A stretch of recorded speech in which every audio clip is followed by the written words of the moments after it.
The intellectual history of science is punctuated by moments of startling clarity, instances where a deceptively simple insight reconfigures the landscape of an entire discipline. Such was the case with the 1985 paper from Kary, Mullis and his colleagues at the Cetus Corporation, titled Specific Synthesis of DNA in Vitro via a Polymerase-catalyzed Chain Reaction. This publication, appearing in the journal Science, described a technique of such elemental elegance and profound power that it would fundamentally alter the relationship between the biologist and the genome. It introduced a method to generate a virtually limitless supply of a specific deoxyribonucleic acid, or DNA, sequence from a vanishingly small initial sample. The polymerase chain reaction, or PCR, shifted molecular biology from a discipline often constrained by the scarcity of material into one defined by its abundance. This essay will examine the conceptual origins of this revolutionary technique, dissect the mechanics and limitations described in the foundational 1985 paper, and trace its subsequent evolution and monumental impact, which elevated a clever laboratory procedure into one of the most indispensable tools in the history of life sciences. To appreciate the magnitude of Mullis' contribution,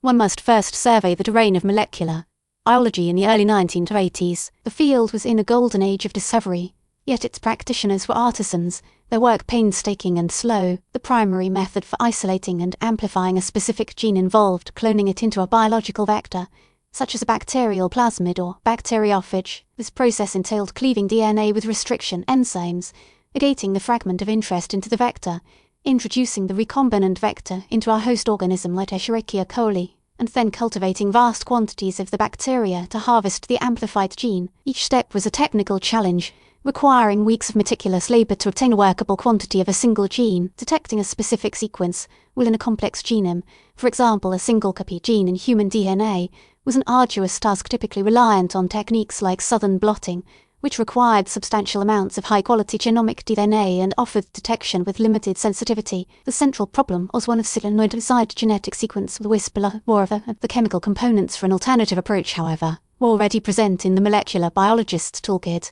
products of earlier pioneering work. As far back as the late 1960s, the laboratory of Hargobind Khorana had demonstrated the principle of repair synthesis using DNA polymerase and short, synthetically produced oligonucleotide primers to fill in gaps in DNA strands in vitro. This work established that the core machinery of DNA replication could be marshaled in a test tube. Even more presciently, a 1971 paper by K. Klepp and his team, published in the Journal of Molecular Biology, outlined a method for DNA amplification using two primers flanking a target region. They theorized that repeated cycles of denaturation and synthesis could lead to a replication of the target DNA segment. Klepp's work was a remarkable intellectual forerunner, yet it failed to gain traction. The DNA polymerase available at the time, a fragment derived from E. coli, lacked the thermal stability for repeated heating cycles, and the understanding of primer design and thermodynamics was still in its infancy. The concept remained a theoretical curiosity,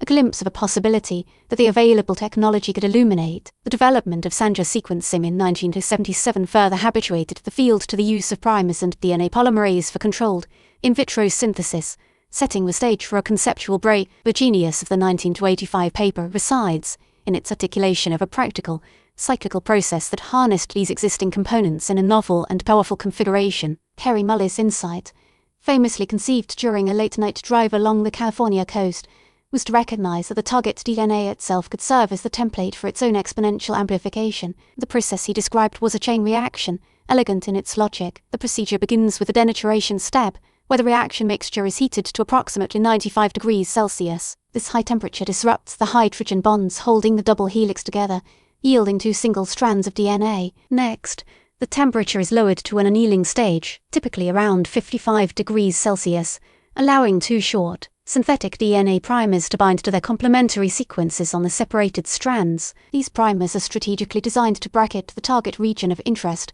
one binding to the forward strand and the other to the reverse strand. The final step is extension, where the temperature is raised to 72 degrees Celsius, the optimal temperature for the DNA polymerase enzyme. The polymerase attaches to the primers and begins synthesizing new strands of DNA, using the original strands as template. This three-step cycle of denaturation, annealing, extension results in a doubling of the target DNA sequence. The crucial insight was that the newly synthesized strands also contained binding sites for the primers.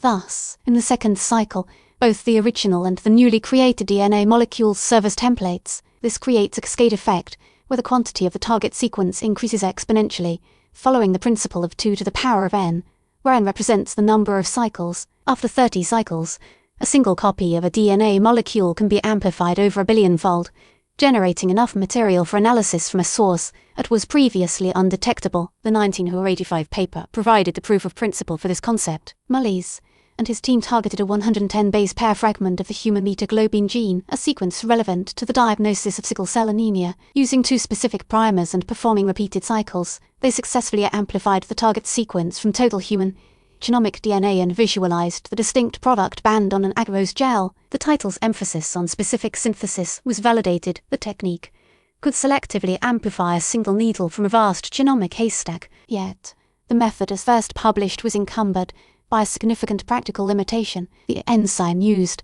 the clenofragment of E. coli DNA polymerase, is thermolabile. It is irreversibly denatured and inactivated by the high temperatures of the denaturation step. Consequently, the researchers had to manually add a fresh aliquot of the expensive enzyme at the beginning of the extension phase of every single cycle. This made the procedure exceedingly laborious and costly, a kind of high-tech drudgery that constrained its throughput and reproducibility. Automating such a process was a remote prospect. The 1985 paper thus presented a brilliant concept whose practical realization was still pending a further innovation. That innovation arrived shortly thereafter, transforming PCR from a clever but cumbersome technique into a global scientific workhorse. The solution came from the geothermal environments of Yellowstone National Park, where the microbiologist Thomas Brock had discovered a thermophilic bacterium, Thermus aquaticus, thriving in boiling hot springs. Scientists at CETUS, notably David Gelfand and his team, isolated the DNA polymerase from this organism. This enzyme, dubbed Taq polymerase,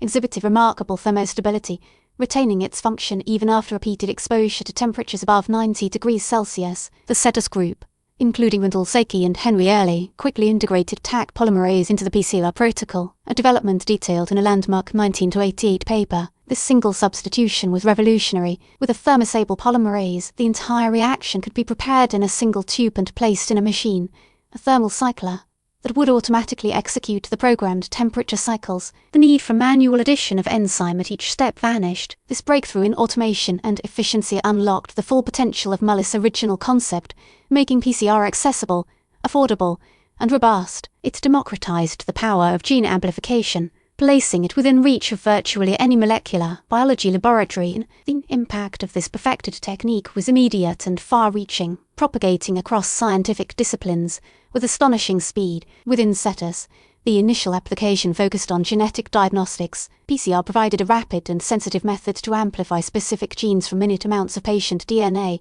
enabling improved screening for genetic diseases like sickle cell anemia and cystic fibrosis, and for detecting the proviral DNA of retroviruses like HIV. The forensic sciences were irrevocably changed. Sir Alec Jeffreys' method of DNA fingerprinting, which required substantial quantities of DNA, was supercharged by PCR. Now, a single hair follicle, a minuscule bloodstain, or a trace of saliva could provide sufficient genetic material to identify a suspect or exonerate an individual. The field of evolutionary biology experienced a similar revolution. Svante Pääbo and others pioneered the field of paleogenomics, using PCR to amplify and sequence degraded, ancient DNA from museum specimens and fossil remains. This allowed for the reconstruction of the genomes of extinct species, including Neanderthals and woolly mammoths, providing unprecedented insights into the evolutionary history of life. The PCR method itself continued to evolve, spawning a family of related techniques that expanded its capabilities. Reverse transcription PCR, or RT-PCR,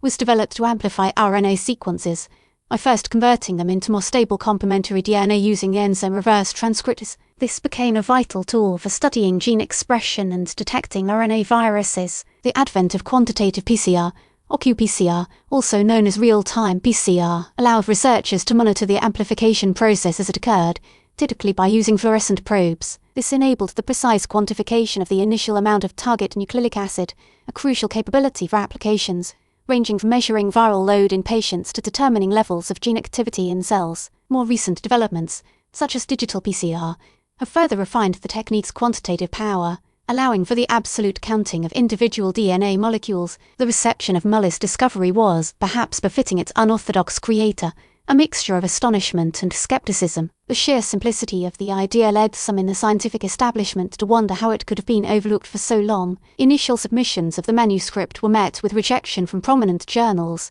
a historical footnote that serves as a recurring caution against the conservatism of peer review. Recognition, however, ultimately came in its highest form. In 1993, Kary Mullis was awarded the Nobel Prize in Chemistry for his invention of the polymerase chain reaction, an honour he shared with Michael Smith for his work on site-directed mutagenesis. The award also sparked debate, as the transition of PCR from a concept to a practical, world-changing tool was undeniably the product of a large team at setters. The contributions of figures like Henry Early, who led the applied development, and David Gelfand, who provided the crucial Taq enzyme, were indispensable to its success. This dynamic highlights the often complex interplay in modern science between singular, paradigm-shifting ideas and the collaborative, incremental engineering required to bring them to fruition. Mullis himself remained an iconoclastic figure throughout his life, a surfer and free thinker whose unconventional personality stood in stark contrast to the rigid, algorithmic precision of the reaction he conceived. In conclusion,